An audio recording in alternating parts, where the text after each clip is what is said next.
Ela pode ser o ápice da realização de um povo, o suprassumo de um desejo coletivo ou um poderoso instrumento de dominação e de imposição de verdades. Tudo a depender do contexto ou do gosto do freguês. Eu falo aqui das noções de civilização e de cultura à luz do iluminismo. Para tratar dessas questões, portanto, é que eu apareço aqui hoje. Muito prazer, eu sou Túlio Augustus, sociólogo e professor, e convido você a participar desse nem sempre tão civilizado canal, deixando suas impressões aqui nos comentários, dando um like no vídeo, ativando o sininho, aquela coisa toda que você já conhece bem, mas que faz muita diferença aqui pra gente que está produzindo conteúdo sem ganhar um tostão furado por isso, né? Então conto com a sua ajuda aí, com as suas impressões nos comentários, dá uma força aí, um joinha no vídeo se você gostar. Bom, essa noção de cultura e de civilização, elas andam lado a lado, sobretudo nos últimos séculos, né? Elas tiveram passos diferentes, trajetórias um pouco distintas, mas nos últimos 200, 300 anos, a gente pode dizer que elas estão bastante juntinhas e aproximadas, né?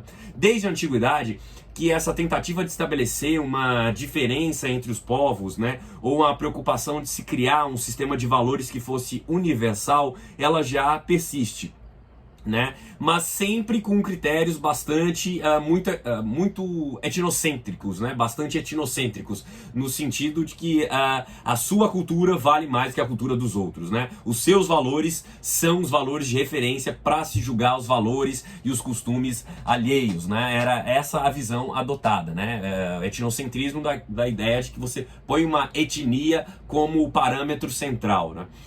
Isso estava presente na Grécia Antiga, né, quando se referia aos não gregos como os bárbaros, né, aqueles que têm os costumes que não são dotados da boa educação ou que não são os corretos, né.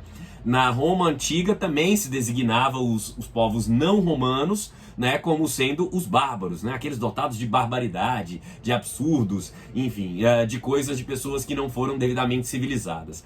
A partir do século XVIII, com o advento do iluminismo, é que essa noção de civilização como sendo algo racional passa a ser construída como o apogeu da civilização humana, né, da realização humana. Essa adoção de características de um espírito devidamente racional, né, guiado pelas luzes da razão, né, conforme propunham os iluministas, como propunha todo o século XVIII, né? Esse modelo de civilização passa a ser, portanto, o parâmetro de comparação entre os diferentes, né? O ideal iluminista, de uma visão mais universalista, defende um único caminho, passa a defender um único caminho, que é o ideal de civilisation, né? Como os franceses vão chamar essa noção de civilização, que a partir do século XIX já começa a se fragmentar em diversas outras teorias, né, sociais,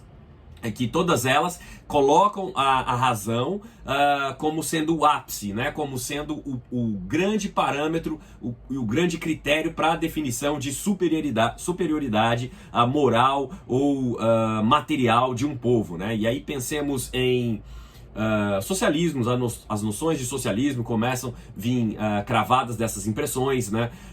O positivismo, muitas outras ideias estão, o darwinismo, inclusive, né? Inclusive o chamado darwinismo social, que é uma apropriação do pensamento do Darwin, uma tentativa de aplicá-lo para leis sociais, né? Que não foi feita pelo Darwin, deixemos isso bem claro, mas todas essas visões já próprias do século XIX trazem essa noção de que a razão deve ser o critério fundamental para a definição das sociedades, né? E deve ser o altar diante do qual a humanidade deve se curvar, né?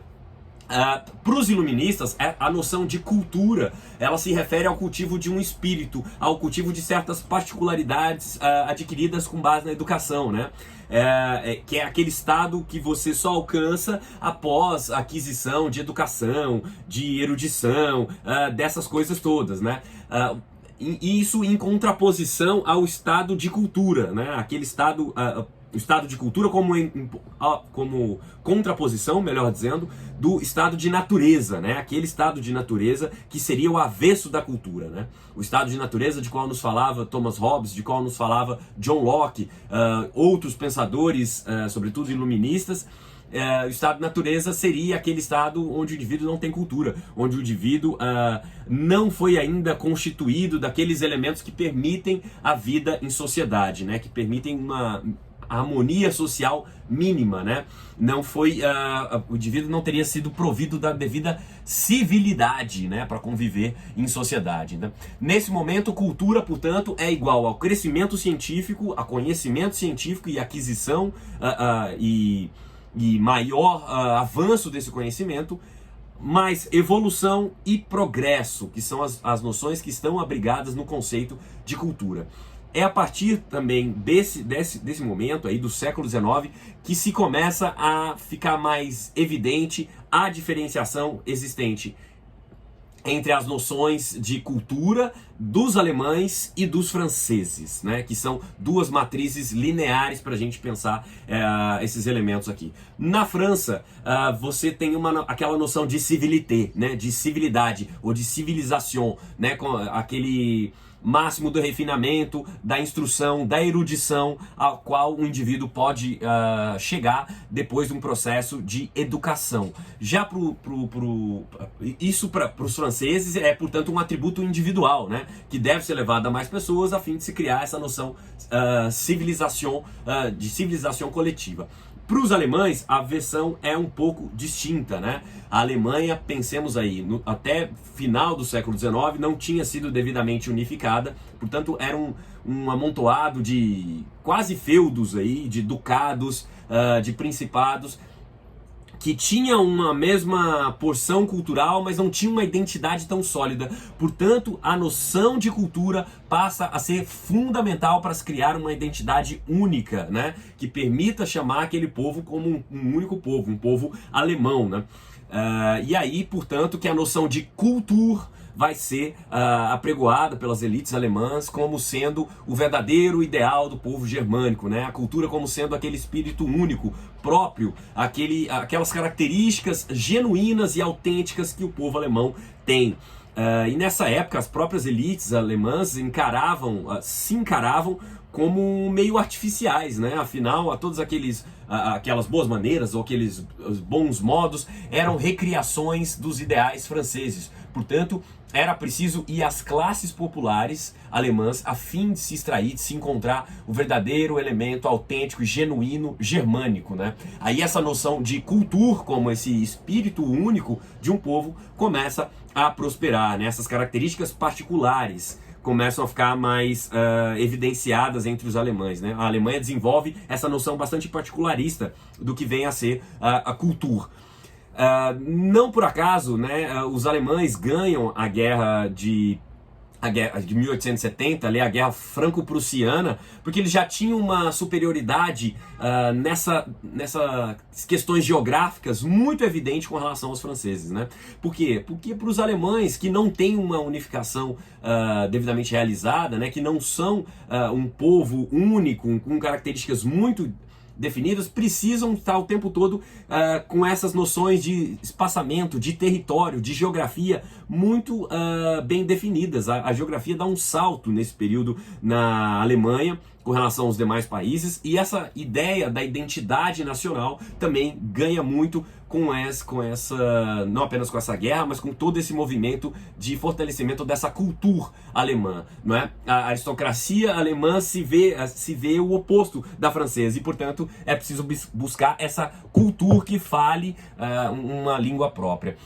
O antropólogo inglês Edward Taylor, que tinha uma vertente evolucionista muito clara, ele vai tentar fazer a junção das duas coisas, a noção de civilização francesa e a matriz cultura alemã, tentando fazer os primeiros rudimentos aí de um conceito de cultura, um conceito mais científico de cultura. E aí ele elenca que cultura é toda a gama de conhecimento, de produção artística, de práticas, de hábitos, de costumes, de aspectos simbólicos que caracterizam um povo, uma determinada formação nacional ou um grupo de indivíduos.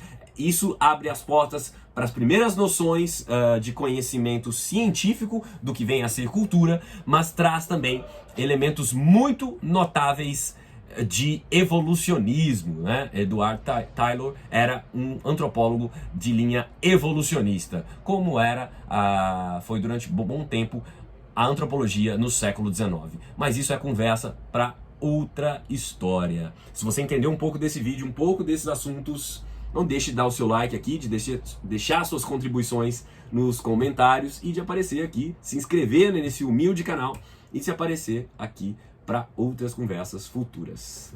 Um abraço e até a próxima.